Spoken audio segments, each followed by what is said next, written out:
Assalamualaikum warahmatullahi wabarakatuh. Selamat pagi teman-teman penyuluh KB se-Jawa Timur.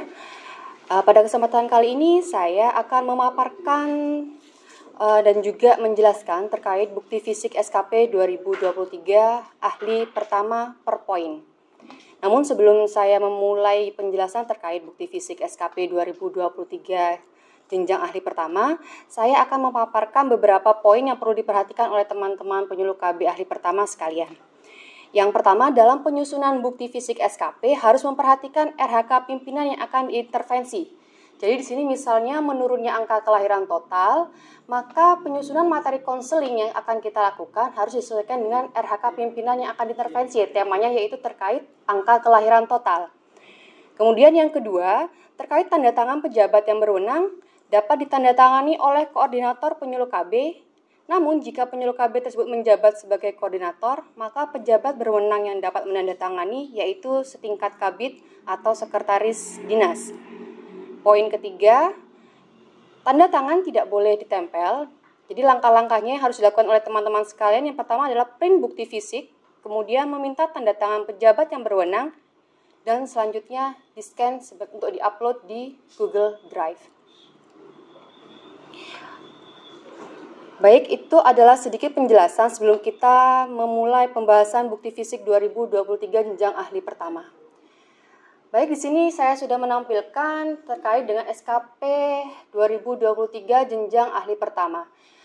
Di sini ada 10 poin dan ada 10 RHK pimpinan yang akan diintervensi. Terkait poin pertama yaitu menurunnya angka kelahiran total, ini adalah RHK pimpinan yang akan diintervensi oleh kita. Kemudian RHK-nya yaitu adalah penyusunan materi konseling berbasis teknologi informasi. Nah, yang dimaksud di sini kita harus mengetahui dulu pengertian dari teknologi informasi itu apa. Jadi teknologi informasi tersebut adalah teknologi yang digunakan untuk mengolah informasi. Contohnya di sini misalnya komputer, HP, atau televisi itu dikatakan sebagai teknologi informasi. Jadi jika kita lebih mengetahui konsep dari itu, kita pasti bisa menyusun bukti fisik ini lebih mudah seperti itu. Jadi nanti di sini teman-teman sekalian melakukan penyusunan materi konselingnya harus disesuaikan dengan RHK pimpinan yang akan diintervensi yaitu terkait angka kelahiran total. Contohnya di sini misalnya bagaimana yaitu terkait alat kontrasepsi karena alat kontrasepsi tersebut dapat menunjang terjadinya penurunan angka kelahiran total. Seperti saya contohkan di sini, ini adalah bukti fisik terkait poin yang pertama, laporan hasil penyusunan materi konseling berbasis teknologi informasi. Di sini saya mengambil tema terkait alat kontrasepsi bagi calon pengantin. Latar belakang kita paparkan, jadi di sini kita paparkan alasan mengapa kita menyusun materi tersebut apa, kita paparkan di latar belakang. Kemudian yang kedua, tujuannya kita apa? Tujuan kita menyusun materi alat kontrasepsi bagi chatting itu apa? Dan yang ketiga, sasaran. Sasaran kita siapa yang akan tuju? Kebetulan di sini saya adalah pasangan calon pengantin. Kemudian yang keempat, hasil materi konseling berbasis teknologi informasinya seperti apa? Di sini kita garis besar saja. Tema yang diambil adalah terkait apa? Karena kita di sini berbicara tentang alat kontrasepsi, maka tema yang kita angkat adalah tentang keluarga berencana. Jenis medianya menggunakan media carousel yang dapat diupload di Instagram, menggunakan komputer, kemudian isi pesannya, pesan terkait dengan jenis-jenis alat kontrasepsi yang cocok bagi calon pengantin. Di sini saya paparkan yang kelima, yaitu screenshot hasil materi konseling yang telah disusun. Jadi teman-teman boleh men-screenshot, misalnya nanti adalah berupa PowerPoint, maka teman-teman cukup lampirkan hasil PowerPoint-nya di laporan penyusunan materi konseling berbasis teknologi informasi ini. Kemudian di bawah mengetahui sekretaris dinas Kabupaten Bangkalan, karena kebetulan saya di sini menjabat sebagai koordinator, maka pejabat yang berwenang adalah sekretaris dinas KB PP3A Kabupaten Bangkalan. Kemudian yang poin kedua, di sini kita RHK-nya adalah analisa dan evaluasi pasca pelayanan non-metode kontrasepsi jangka panjang. Sedangkan RHK pimpinan yang akan diintervensi adalah meningkatnya angka prevalensi kontrasepsi modern. Nah, di sini sudah sangat berhubungan ya. Kenapa di sini kita memilih analisa dan evaluasi pasca pelayanan non-metode kontrasepsi jangka panjang, ini yang sering dilewatkan oleh teman-teman sekalian bahwa metode kontrasepsi, non-metode kontrasepsi jangka panjang ini lebih rentan terjadinya dropout. Oleh karena itu kita perlu melakukan analisa dan evaluasi secara rutin. Oleh karena itu kenapa saya tulis target kualitasnya di sini adalah 12, sehingga setiap bulan teman-teman sekalian melakukan evaluasi terhadap pelayanan non-metode kontrasepsi jangka panjang. Contohnya dari kegiatan analisa dan evaluasi pasca pelayanan non-metode kontrasepsi jangka panjang adalah seperti ini. Di sini saya laporan analisa dan evaluasi pasca pelayanan non-metode kontrasepsi jangka panjang, yaitu pada bulan Januari 2023. Latar belakangnya, di sini saya paparkan terkait dengan dasar yang kita pakai, yaitu Undang-Undang Nomor 52 Tahun 2009 tentang perkembangan kependudukan dan pembangunan keluarga berencana, yaitu terkait pengatur kelahiran anak, seperti itu. Kemudian di latar belakangnya juga saya paparkan tentang mengapa metode kontrasepsi jangka pendek tersebut perlu dilakukan evaluasi. Di situ saya paparkan di situ di latar belakang. Kemudian tujuannya. Tujuan saya di sini yaitu menjaga keberlangsungan penggunaan kontrasepsi bagi pasangan usia subur di Kecamatan Galis. Dan yang ketiga, ini memaparkan hasil analisa dan juga evaluasi pasca pelayanan non-metode kontrasepsi jangka panjang. Di saya meliputi hasil capaiannya bagaimana. Jadi kita paparkan bagaimana hasil capaian tiap bulannya pada vaskes yang kita bina, seperti itu. Kemudian hambatannya kita paparkan. Kebetulan di sini hambatannya pada vaskes saya yaitu stok alkon yang mulai menipis karena masih belum mendapat dropping alkon rutin dari dinas. Kemudian yang di C kita paparkan upaya pemecahan masalahnya seperti apa. Di sini saya pengajuan secara mandiri untuk memenuhi kebutuhan alkon vaskes agar keberlangsungan KB ulangan non MKJP dapat berjalan dengan baik. Kemudian setelah itu adalah penutup. Ini sama ya, untuk mengetahui pejabat yang berwenang adalah tadi sudah saya jelaskan di awal bahwa jika kita menjabat koordinator maka yang berwenang adalah tingkat kabid atau sekretaris dinas. Namun jika kita hanya penyuluh KB, kita dapat menggunakan di sini pejabat berwenangnya adalah koordinator penyuluh KB, seperti itu. Kemudian kita lanjut yang ketiga. Yang ketiga sini ada RHK, yaitu konseling secara perorangan terkait keluarga berencana dan kesehatan reproduksi. Kita perhatikan lagi, RHK pimpinan yang diintervensi yaitu menurunnya kebutuhan ber-KB yang tidak terpenuhi. Jadi di sini kita membahas tentang unmet need. Jadi bagaimana secara tidak langsung konseling itu juga mendukung, salah satunya bagaimana cara supaya kebutuhan ber-KB yang tidak terpenuhi ini dapat teratasi. Salah satu caranya menggunakan konseling. Bukti fisiknya dapat dilihat seperti ini. Di sini kebetulan saya menggunakan sasarannya yaitu calon pengantin. Kenapa calon pengantin di sini? Karena nantinya dia akan menggunakan alat kontrasepsi untuk menunda kehamilan, seperti itu. Jadi di sini waktu pelaksanaannya saya gunakan pada tanggal 6 Januari 2023. Lokasi kegiatannya saya laksanakan di KUA Kecamatan Galis. Sasarannya yaitu Catin atas nama siapa.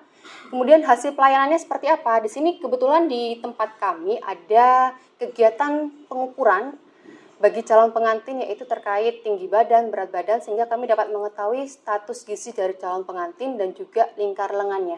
Dan perlu dipahami oleh teman-teman sekalian perbedaan antara konseling dengan KIE. Di sini banyak teman-teman rancu ya, jadi namanya konseling itu memiliki perbedaan definisi dengan KIE. Konseling itu sendiri materi yang kita paparkan kepada sasaran yaitu hanya terkait dengan alat kontrasepsi dan juga terkait dengan sistem reproduksi.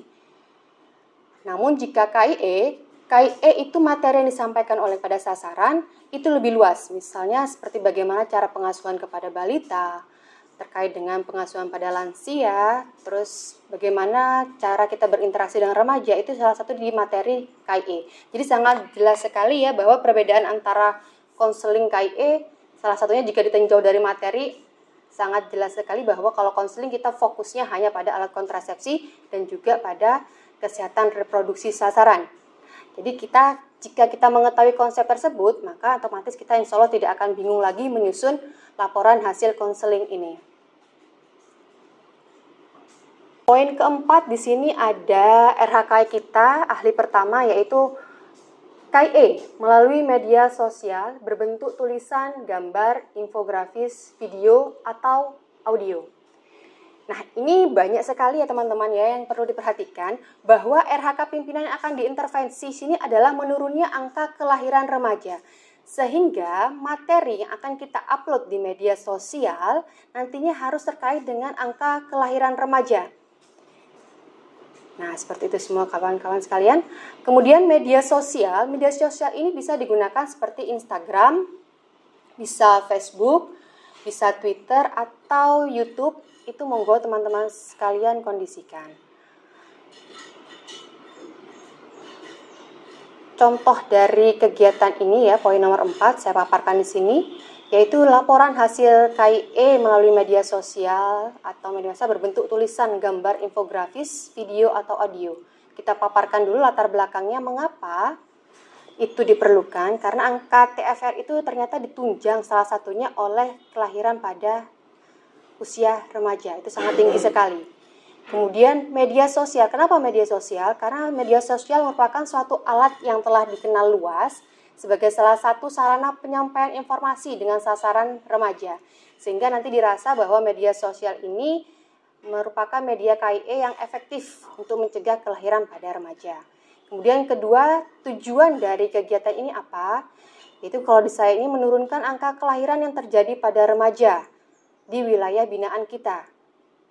Yang ketiga, sasarannya. Kita tentukan dulu siapa sasaran dari yang kita tuju, yaitu pengguna media sosial khususnya remaja usia 10-24 tahun dan belum menikah. Kemudian yang keempat di sini kita paparkan media yang akan kita gunakan. Kebetulan di sini saya menggunakan media sosial berupa Facebook. Dan yang kelima kita tentukan juga kapan waktu pelaksanaannya. Waktu pelaksanaan di sini adalah kapan kita upload di media sosial tersebut. Lampirannya kita tampilkan hasil screenshot media KIE yang telah kita lakukan. Kemudian link media KIE-nya kita tampilkan juga di bawahnya. Dan mengetahui juga di sini adalah sekretaris dinas dan juga kita sebagai pelaksana. Perlu dipahami juga bahwa ini banyak sekali pertanyaan, apakah jika kita mengupload suatu media KIE pada Facebook, Instagram itu adalah satu kesatuan dengan materi yang sama? Itu dianggap berbeda ya. Jadi misalnya karena di sini kita fokusnya adalah media sosial. Jadi satu materi jika kita upload di Instagram, Facebook, Twitter itu merupakan 3 media yang kita sudah dapatkan seperti itu, 3 laporan. Jadi teman-teman sekalian, saya kira sudah pasti bisa melakukannya sekalian ya teman-teman. Dan perlu diperhatikan juga ya bahwa bukan temanya kita perhatikan adalah kelahiran remaja. Jangan menggunakan tema selain RHK pimpinan yang akan kita intervensi seperti itu.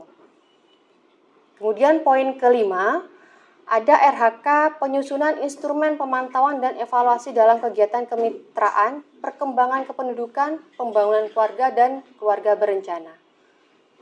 Di sini RHK pimpinan yang akan diintervensi adalah terkait meningkatnya indeks pembangunan keluarga. Indeks pembangunan keluarga itu meliputi rasa aman, ketentraman ya dalam keluarga seperti itu. Kemudian contoh instrumennya bentuknya seperti apa? Nah, di sini saya beri contoh gambaran secara umum. Ini dapat disesuaikan dengan mitra yang akan digunakan teman-teman sekalian. Kebetulan di sini saya terkait dengan pencegahan dan penanganan stunting bersama KUA-nya. Kita mitra kerjanya adalah KUA. Sehingga di sini saya membuat suatu tabel terdiri dari komponen, target dan juga hasil. Ini bisa disesuaikan dengan masing-masing ya, teman-teman sekalian, tidak terpaku pada ini. Bisa juga teman-teman sekalian menggunakan di sini komponen. Ini merupakan penilaiannya, misalnya ada atau tidak ada, sesuai atau tidak sesuai dan bagaimana hasilnya seperti itu. Kebetulan di sini saya menggunakan komponen input, proses, output, karena di sini terkait dengan pemantauan dan juga evaluasi. Pemantauan dan evaluasi di sini bisa kita paparkan bahwa mesti cenderung kita akan menganalisa terkait dengan input prosesnya bagaimana, terus outputnya bagaimana.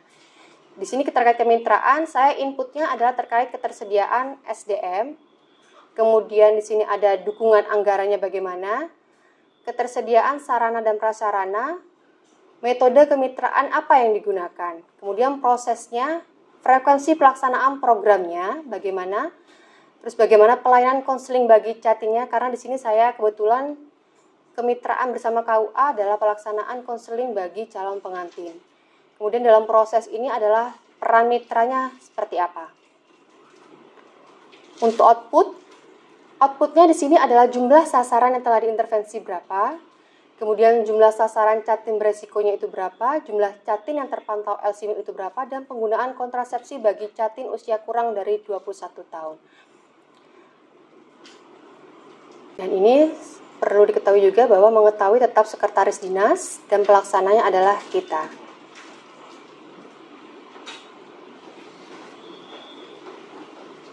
Yang keenam, di sini ada poin keenam, yaitu terkait penyusunan instrumen pemantauan dan evaluasi terkait kegiatan advokasi, perkembangan kependudukan, pembangunan keluarga, dan keluarga berencana.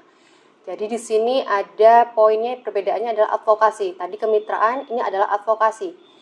Perlu diketahui bahwa advokasi itu merupakan suatu upaya kita bagaimana mengadvokasi. Selain bagaimana sasaran kita adalah orang pemangku kebijakan. Jadi kita bagaimana supaya pemangku kebijakan tersebut mendukung program perkembangan kependudukan, pembangunan keluarga, dan juga keluarga berencana. RHK pimpinan yang diintervensi yaitu meningkatnya median usia kawin pertama perempuan. Jika dilihat dari RHK pimpinan yang ingin diintervensi, di sini terkait median usia kawin pertama, Jadi mohon maaf, di sini RHK pimpinan diintervensi adalah meningkatnya median usia kawin pertama perempuan. Jika dilihat dari RHK pimpinan ini dapat diketahui bahwa sasaran dari advokasi kita adalah yang terkait dengan bagaimana supaya kita bisa mendapatkan regulasi atau kebijakan terkait usia kawin pertama perempuan. Yang pertama misalnya di sini sasarannya adalah pihak KUA. Itu kita mengadvokasi. Contohnya bentuk bukti fisiknya adalah seperti ini instrumennya. Di sini saya advokasi pemeriksaan kesehatan dan sertifikat LC-MIL sebelum pendaftaran ke KUA. Jadi kita membuat suatu instrumen, bagaimana nanti instrumen ini supaya kita bisa menilai apakah kegiatan advokasi kita itu berhasil atau tidak. Di sini nantinya instrumen yang saya buat ada 2 instrumen. Yang pertama form instrumennya penilaian bagi tim advokasi, yaitu internalnya kita. Jadi bagi tim advokasinya. Komponennya seperti ini ya, jadi beda dengan kemitraan tadi, saya buat contoh yang berbeda. Di sini terdiri dari komponen, hasil pemantauannya ada atau tidak, sumber informasinya didapat dari mana, dan hasil lainnya. Untuk komponen tetap ya, di sini saya ada input, proses, dan juga output. Di inputnya di sini ada keberadaan tim advokasi, karena ini kita mengevaluasi terkait dengan kondisi internal kita. Tim advokasinya adakah apa tidak? Kemudian apakah sebelum melakukan advokasi itu ada list permasalahan yang kita buat? Kemudian yang ketiga, penentuan sasarannya apakah sudah ada atau tidak? Kemudian yang keempat, sarana prasarana pendukung kegiatan advokasi tersedia atau tidak? Kemudian penentuan metode advokasinya, kemudian tujuan advokasinya, dan anggarannya ada atau tidak. Sedangkan pada komponen proses, di sini ada terkait kesesuaian metode dengan sasaran advokasi. Kemudian feedback dari sasaran advokasi selama kegiatan berlangsung. Kemudian dalam proses itu juga saya paparkan bagaimana diskusinya, apakah berlangsung 2 arah atau tidak. Dan juga keterlibatan lintas sektor. Terus komponen yang terakhir yaitu outputnya. Outputnya di sini saya memaparkan tentang bagaimana laporan rencana tindak lanjutnya, apakah ada atau tidak. Kemudian dukungan kebijakannya apakah ada atau tidak, SK atau MOU atau surat edaran. Ini contoh pertama ya, jadi form penilaian instrumen bagi tim advokasi. Jadi internal. Kemudian contoh eksternalnya seperti apa? Jadi saya ada 2 instrumen dengan tema yang sama, tapi dengan sasaran yang berbeda. Di sini instrumen pemantauan dan evaluasinya, advokasinya, ditujukan bagi form instrumen penilaian dari sasaran advokasi untuk tim advokasi. Jadi di sini sasaran advokasi menilai kita sebagai tim advokasi. Jadi dalam pemantauan dan evaluasi itu ada 2 pihak. Jadi ada 2 hal yang perlu kita lakukan yaitu dari pihak internal dan juga eksternal, agar mengetahui apakah kegiatan advokasi kita itu berhasil atau tidak. Di sini saya sesuaikan ya, untuk sasaran advokasi yang menilai tim advokasinya, komponen tetap ada, yaitu berupa input, proses, dan output. Namun di sini adalah terkait penilaiannya. Penilaian di sini saya membuat sesuai, kurang, atau tidak sesuai. Karena di sini sasaran advokasi akan menilai kita, tim advokasinya. Nah, di situ seperti itu. Dan kemudian sarannya seperti apa?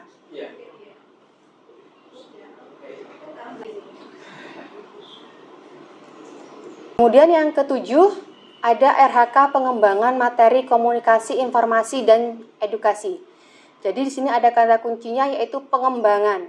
Jadi materi komunikasi, informasi, dan edukasi yang telah kita punya, kita kembangkan bagaimana kita sesuaikan supaya dapat diterima oleh sasaran. Dan satu lagi yang perlu diperhatikan, RHK pimpinan yang akan diintervensi itu apa? Ternyata di sini terkait dengan jumlah kelompok BKL yang melaksanakan 7 dimensi lansia tangguh dan pendampingan perawatan jangka panjang bagi lansia. Sehingga pengembangan materi komunikasinya ini adalah terkait dengan lansia. Seperti itu. Contohnya seperti apa? Kita lihat bersama ya teman-teman. Nah, di sini laporan pengembangan materi komunikasi, informasi, dan juga edukasi. Jelas, yang pertama adalah latar belakang. Kenapa kita melakukan pengembangan materi KIE tersebut. Kemudian yang kedua, tujuannya apa? Kalau di sini kebetulan saya tujuannya adalah meningkatkan capaian sosialisasi materi lansia tangguh pada kelompok BKL sebesar 70% dalam jangka waktu 1 tahun di Kecamatan Galis, melalui materi KIE yang mudah dipahami oleh sasaran. Sasarannya siapa? Di sini saya kebetulan masyarakat umum, khususnya keluarga yang memiliki lansia. Dan hasil pengembangannya materi komunikasi, informasi, edukasinya seperti apa? Ini kita paparkan di sini, kita screenshot. Kemudian di sini saya tampilkan media materi komunikasi, informasi, dan edukasi sebelum kita kembangkan dan sesudah kita kembangkan. Di sini saya menggunakan metode pengembangannya adalah merubah bahasa yang awalnya menggunakan bahasa Indonesia, saya menggunakan bahasa Madura, karena kebetulan sasaran saya adalah masyarakat Madura yang notabene mungkin sebagian masih belum terlalu fase ya bahasa Indonesia, apalagi terkait dengan lansia. Seperti itu. Jadi saya sesuaikan bahasanya, kita kembangkan bahasanya menggunakan bahasa Madura agar lebih mudah dipahami oleh sasaran. Seperti itu.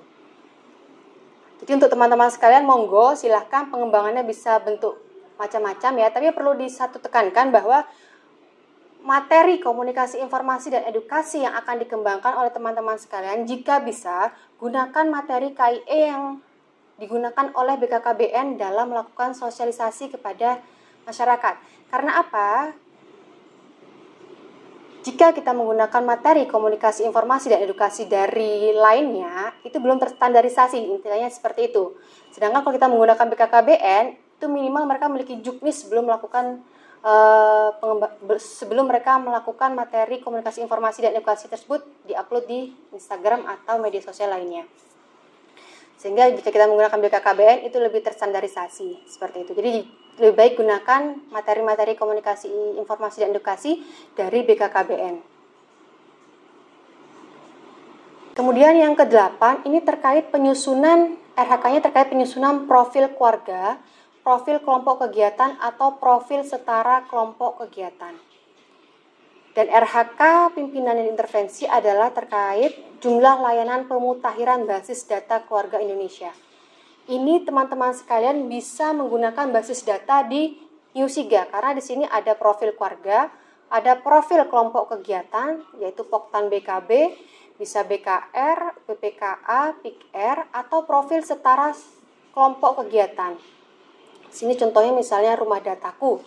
Itu bisa teman-teman sekalian susun berdasarkan laporan teman-teman sekalian di Newsiga.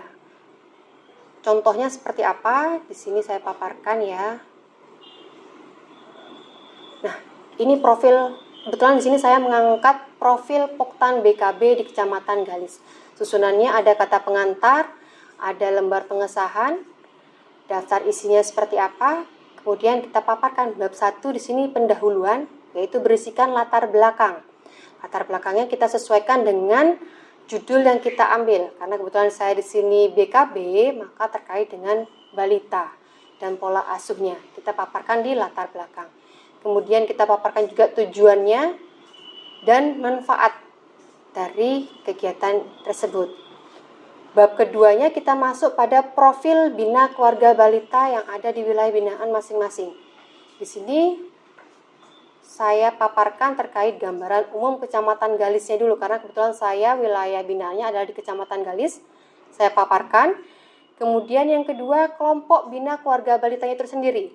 Saya ambil data ini dari Newsiga. Kebetulan di sini saya menggunakan tabel yang mencerminkan jumlah BKB yang melakukan penyuluhan. Di sini saya langsung ambil dari Newsiga. Diketahui bahwa kelompok BKB yang ada 10 dan yang melapor juga ada 10, sehingga diketahui bahwa ada 10 BKB dan 10 BKB tersebut aktif semuanya melakukan pelaporan. Seperti itu. Kita beri sedikit penjelasan pada tabel tersebut ya teman-teman sekalian. Jadi kita paparkan bagaimana kondisi dari Kecamatan Galis berdasarkan tabel yang kita sudah unduh dari Newsiga. Kemudian di sini saya juga memaparkan terkait analisa SWOT. Karena di profil ini kita juga harus memaparkan bagaimana sih kekuatan, kelemahan, peluang, hambatan dalam menjalankan program BKB di wilayah binaan kita. Monggo di sini teman-teman sekalian bisa menggunakan berbagai macam analisa supaya apa? Profil yang kita gunakan itu nanti jika dibaca oleh masyarakat umum itu lebih mengetahui bagaimana kondisi. Jadi masyarakat umum tahu bagaimana kondisi kita dalam membina kelompok BKB kita seperti itu. Bab 3-nya yaitu penutup. Jadi kita buat penutupnya. Jadi mirip-mirip dengan penyusunan makalah, namun di sini lebih singkat, tidak seperti makalah yang sampai panjang lebar. Namun jika teman-teman sekalian ingin menjelaskan lebih rinci dan lebih detail, dipersilahkan. Kemudian RHK yang ke-9 terkait penyusunan instrumen pemantauan dan evaluasi pelayanan. Nah, jika ditinjau dari program KB, program Bangga Kencana, pelayanan di sini bisa macam-macam ya teman-teman sekalian. Bisa pelayanan pemasangan alat kontrasepsi, bisa pelayanan berupa konseling juga. Itu termasuk pelayanan. Namun, karena di sini RHK pimpinan yang akan diintervensi adalah terkait jumlah vaskes yang mendapat pemenuhan ketersediaan alkon, maka di sini kita berbicara pelayanan alat kontrasepsi seperti itu. Contohnya seperti apa? Kita lihat di sini.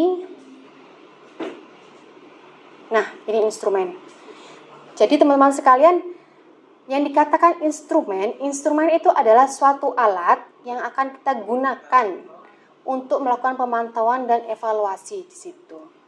Jadi alatnya bisa berupa apa? Bisa berupa kuesioner seperti yang saya bentuk ini, berupa tabel-tabel, atau bisa menggunakan Google Form. Jadi instrumen atau alat apapun yang bisa digunakan untuk mengevaluasi itu dapat digunakan oleh teman-teman sekalian. Kemudian di sini saya jelaskan lagi ya, instrumen pemantauan dan evaluasi pelayanan terkait pelayanan pemasangan KB implan. Nah, di sini komponennya saya tetap menggunakan komponen input, proses, dan output. Jadi di sampingnya ada kolom hasil pemantauannya ada atau tidak, sumber informasinya itu seperti apa, dan hasil lain. Jadi sumber informasi ini bisa diisi dari misalnya wawancara seperti itu merupakan sumber informasi, atau berdasarkan pengamatan langsung, observasi, atau sumber informasi bisa melalui data yang sudah dimiliki oleh sasaran seperti itu. Di sini saya contohkan inputnya yaitu terkait petugas kesehatan yang terlatih. Apakah ada atau tidak. Kemudian karena kita di sini akan mengevaluasi pelayanan pemasangan KB implan, maka di input apakah ada implan kitnya tersedia atau tidak. Kemudian apakah bed tersedia atau tidak. Bahan habis pakainya apakah ada atau tidak. Obat side effect, dan juga ada form K1, K4, dan inform consent masuk dalam input. alat sterilisator, dan juga anggaran biaya pemasangan, apakah ada atau tidak. Prosesnya, prosesnya ini kita di sini ada poin petugas menggunakan APD. Hasil pemantauannya bagaimana? Ada atau tidak? Pengukuran kondisi kesehatan dan cek kehamilan calon akseptor dilakukan atau tidak? Konseling KB-nya dilakukan atau tidak? Kemudian petugas memberikan informed consent sebelum pelayanan, ada atau tidak?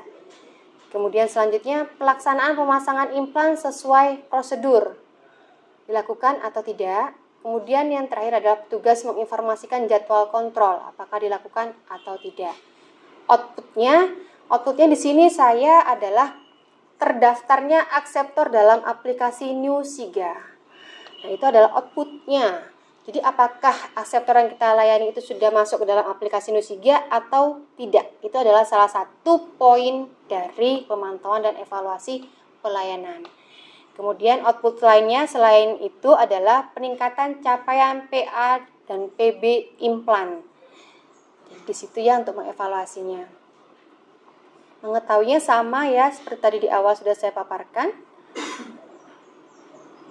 Jadi monggo untuk teman-teman sekalian berimprovisasi dalam menyusun instrumen yang disesuaikan dengan kemampuan teman-teman sekalian dan disesuaikan dengan sasaran teman-teman sekalian nantinya. Kemudian yang ke-10, RHK yang ke-10, ada penyusunan instrumen pemantauan dan evaluasi penyuluhan. Nah, kalau penyuluhan kita banyak sekali teman-teman ya, jadi kita banyak sekali penyuluhan misalnya ke kelompok keluarga yang memiliki balita, keluarga yang memiliki lansia, dan juga keluarga yang memiliki remaja, macam-macam. Jadi kembali lagi bahwa RHK pimpinan yang diintervensi itu apa? Di sini ternyata pimpinan menginginkan jumlah PIK remaja dan BKR yang mendapat fasilitasi pembinaan edukasi Kespro dan gizi bagi remaja putri sebagai calon ibu. Jadi di sini terkait dengan remaja serta keluarga yang memiliki remaja. Jadi kita menyesuaikan dengan RHK pimpinan yang akan diintervensi. Contohnya seperti apa? Bisa lihat di sini. Jadi di sini instrumen pemantauan dan evaluasi penyuluhan. Di sini saya kebetulan penyuluhannya terkait dengan materi triad KRR. Jadi disesuaikan ya teman-teman sekalian. Komponennya tetap saya gunakan input, proses, output. Untuk ini teman-teman silakan berimprovisasi. Komponennya disesuaikan saja teman-teman sekalian. Tidak harus mengacu persis seperti apa yang saya contohkan. Input, proses, atau output. Jadi di sini komponen inputnya di sini saya paparkan. Yang pertama adalah apakah ada fasilitator penyuluhannya. Kemudian media penyuluhannya apakah ada atau tidak. Metode penyuluhannya bagaimana. Sarana dan prasarananya seperti apa. Ketepatan pemilihan sasaran. Ini di komponen input. Sedangkan pada prosesnya, pertama adalah pembukaan penyuluhan, dilakukan atau tidak. Kemudian penyampaian tentang salam-salam genre, karena ini terkait dengan PIK-R dan juga BKR. Terus dalam poin ketiganya adalah penyampaian tujuan penyuluhan. Jadi penyampaian tujuan penyuluhannya apakah disampaikan atau tidak pada saat proses penyuluhan tersebut. Kemudian yang keempat, ada penyampaian materi, apakah berlangsung dua arah atau hanya satu arah, seperti itu. Kemudian selanjutnya yaitu feedback dari peserta penyuluhan. Apakah ada feedback atau tidak? Itu dapat dilakukan di mana? Sumber informasinya bisa melalui observasi atau bisa merupakan tanya jawab seperti itu. Kemudian dalam proses ada poin tanya jawab. Apakah dalam proses penyuluhan itu ada tanya jawab atau tidak? Dan yang terakhir ada apakah pretest dan posttest. Ada atau tidak, seperti itu. Ini poin-poin yang ada dalam komponen proses, monggo disesuaikan dengan kebutuhan teman-teman sekalian.